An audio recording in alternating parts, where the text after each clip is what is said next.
ஒரு மனித வாழ்க்கையிலே முக்கியமானதொரு பருவம் அவனுடைய குழந்தை பருவம். இந்த குழந்தை பருவத்திலே அவன் எந்த விதத்திலே பழக்கப்படுத்தப்படுகிறானோ, என்னென்ன விஷயங்கள் பயிற்றுவிக்கப்படுகிறானோ, எந்த சூழல் அவனுக்கு உருவாகிறதோ அதுதான் அவனது வாழ்க்கையின் இறுதி காலம் வரை அவன் எப்படி இருக்கப் போகிறான் என்பதை தீர்மானிக்கிறது. விதிவிலக்காக சிலர் கெட்டவர்களாக இருந்து நல்லவர்களாக மாறலாம்.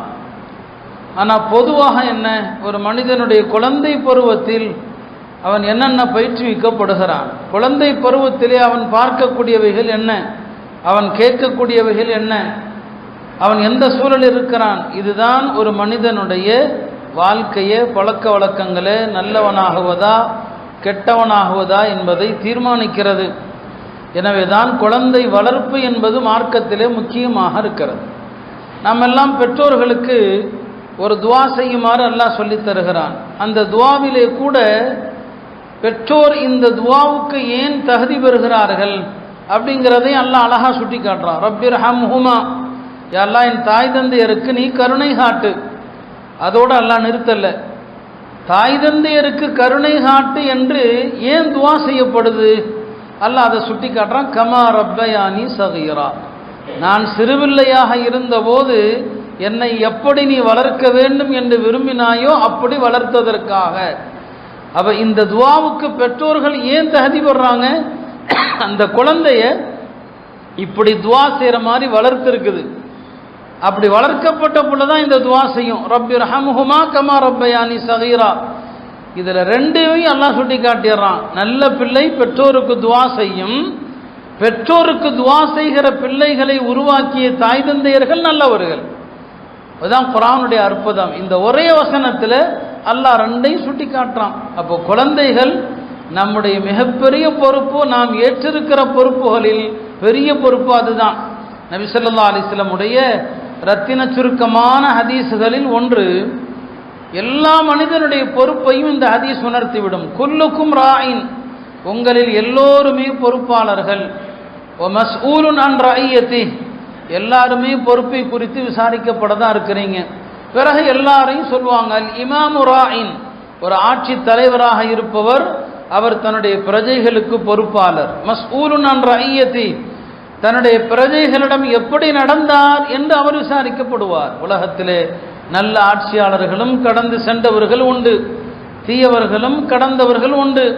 தீய ஆட்சியாளர்கள் உலகத்திலே எத்தகைய முடிவுகளை சந்திக்கிறார்கள் என்பதை கடந்த கால வரலாறுகளும் நிரூபிக்கிறது, சமகால வரலாறும் நிரூபிக்கிறது. சிரியாவிலே 50 ஆண்டு காலங்கள் ஷியா பிரிவை சார்ந்த அலவி பிரிவை சார்ந்த மிக மோசமான தந்தை மகன்கள் ஹாஃபிதுல் அசத், பஷாருல் அசத் 50 ஆண்டு காலங்கள் ஒரு கொடுங்கோல் ஆட்சி நடத்தினாங்க. அந்த நாட்டினுடைய 90% மக்கள் அஹ்லு சுன்னா பிரிவை சார்ந்தவர்கள். 10% ஷியாக்கள் ஈரானுடைய ஆதரவோடு 50 ஆண்டு காலம் அநியாயம் பண்ணாங்க. இன்னைக்கு அந்த அதிபர் இருக்கிறாரா இல்லையான்னு தெரியல. ஓடி போயிட்டாருன்னு சொல்லப்படுது, ரஷ்யாவில் இருக்கிறாருன்னு சொல்லப்படுது. விமான ரோடார் கண்ட்ரோலை விட்டும் போயிடுச்சு, உயிர் போயிருங்க, செத்து போயிருக்கலாம். மொத்தத்தில் அநியாயக்காரனுடைய முடிவு என்னவென்பதை அல்லாஹ் காட்டுறான். நமக்கு அதுவல்ல தலைப்பு. ஒரு ஆட்சியாளர் எப்படி நடந்தாரு மறுமையில் விசாரிக்கப்படும். மோசமான ஆட்சியாளர்களுடைய பிட்டத்தில் பெரிய கொடி நடப்படும். பெருமானார் சொன்னாங்க, மக்களை கொடுமைப்படுத்திய ஆட்சியாளர்கள் இருக்கிறாங்க இல்லையா, அவங்களுக்கு அல்லாஹ் கொடியை எங்க நட்டுறான் பாருங்க, பிட்டத்தில். பிட்டனா புரியுதா அவங்களுக்கு, கழிவுகள் வெளியேறுகிற துவாரத்தில் பெரிய கொடியை நட்டிடுவான். இவன் தான் மக்களை ஏமாத்தி மக்களுக்கு துரோகம் செய்த ஆட்சியாளன் என்று. ஆட்சியாளர்கள் பதவியில் இருக்கிற வரைக்கும் அவங்களுடைய அந்த பதவியின் மோகமும் பதவியின் அந்த மமதையும், என்ன அநியாயம் செஞ்சாலும் தன்னை யாரும் ஒன்று செய்ய முடியாது என்ற மமதையில தான் இருப்பாங்க. ஆனால் அல்லாஹ் அநியாயக்காரர்களை விட்டு வைக்கிறது இல்லை. உலகத்திலேயே மோசமான முடிவு அவர்களுக்கு உண்டு என்பதை தான் வரலாறுகள் நிரூபிக்கும். மறுமையில கேள்வி கணக்கு இருக்குது. மேலும் சொன்னாங்க, அர்-ரஜுலு ராயின் ஃபீ அஹ்லி, ஒரு மனிதன் தன்னுடைய குடும்பத்தார் விஷயத்திலே பொறுப்பாளர். அந்த குடும்பத்தார் விஷயத்திலே, மனைவி மக்களுடைய விஷயத்திலே எப்படி நடந்தான் விசாரிக்கப்படுவார். வல்மர்அத்து ராயியத்துன் ஃபீ பைத்தி ஸௌஜிஹா, ஒரு பெண்ணானவள் கணவனுடைய வீட்டிற்கு பொறுப்பாளியாக இருக்கிறார். அவள் அந்த வீட்டை எப்படி பராமரித்தால், குழந்தைகளை எப்படி வளர்த்தால், எல்லா விஷயங்களும் மறுமையில் கேள்வி கணக்கு உண்டு. எல்லாருக்குமே பொறுப்பு இருக்கிறது. அருமையானவர்களே, அந்த வகையில் தான் இந்த குழந்தைகள் தான் நம் மீது சுமத்தப்பட்ட பெரிய பொறுப்பு.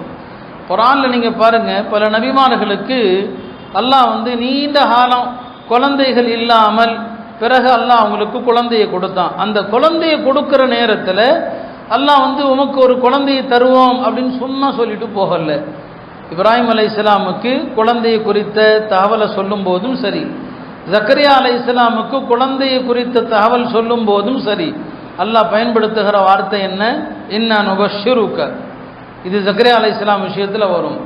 இப்ராஹிம் அலைஹிஸ்ஸலாமுடைய மனைவியை பார்த்து சொல்லப்படும் ஃபபஷ்ஷர்னாஹு பி இஸ்ஹாக. ரெண்டு இடத்துலையும் அல்லாஹ் சொல்றான், உங்களுக்கு ஒரு சுப செய்தியை சொல்கிறோம். அப்போ குழந்தைகள் அல்லாஹ்வுடைய புறத்திலிருந்து நமக்கு அருளப்படுகிற சுப செய்தி இல்லையா? குழந்தை பாக்கியம் அவ்வளவு பாக்கியம். அது குர்ஆன் திருமறையில் உங்களை நரகத்தை விட்டும் காத்துக்குங்கன்னு சொல்லல. கு அன்ஃபுஸக்கும் வ அஹ்லீக்கும் நாரா, உங்களையும் உங்களது பிள்ளைகளையும் நரக நெருப்பிலிருந்து காத்து கொள்ளுங்கள் என்று தான் சொல்லுது. இப்போ குழந்தைகளை வளர்த்து நல்ல பிள்ளைகளாக உருவாக்குவது சாதாரணமானதல்ல. ஏன்னா நாம் வாழுகிற இந்த சூழல்ல பிள்ளைகள் ரொம்ப கெட்டு போயிடுறாங்க, போதைக்கு அடிமையாகிறாங்க இல்லையா? பல முஸ்லீம் ஊர்களில் போதைக்கு பிடிபடுகிற வாலிபர்களில் அதிகமாக முஸ்லீம் பேர் அடிபடுது. நம்ம ஊருன்னு சொல்லலை, பல ஊர்களில்